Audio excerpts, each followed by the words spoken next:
फैज़गंज मां वाक़िआ अपडेट कंदा हलूं। रिपोर्ट करे रहिया मुश्ताक अहमद जोयो। फैज़गंज अवामी तहरीक मरकज़ी अॻुवाणनि जी प्रेस कॉन्फ्रेंस। 27 आइनी तरमीम ख़िलाफ़ अवामी तहरीक पारां 16 डिसंबर ते हैदराबाद में रैली ऐं जलसो करण जो ऐलान कयो आहे। प्रेस क्लब फैज़ में अवामी तहरीक जे मरकज़ी अॻुवाणनि लाल जरवार हुसैन चौंडियो ऐं ॿियनि प्रेस कॉन्फ्रेंस कई आहे।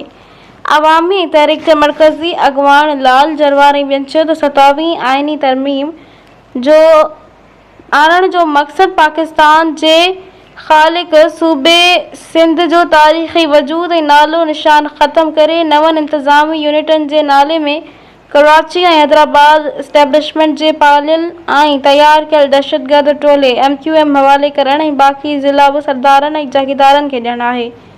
अवामी तहरीक जे मरकज़ी राबिता सेक्रेटरी लाल जरवार हुसैन सूमरो ऐं सारंग राजा साफ़िन सां ॻाल्हि ॿोल कंदे वधीक चयो त जमहूरियत जे नाले में मुस्लिम लीग नून ऐं पीपल्स पार्टी ज़ियाई अयूबी ऐं मुशर्रफ़ी मार्शल लॉ खां वधीक जमहूरियत ते हमिलो करे डिक्टेटरशिप खे क़ानून ऐं आइनी तहफ़्फ़ुज़ फ़राहम करण में पंहिंजो किरदारु अदा कयो आहे।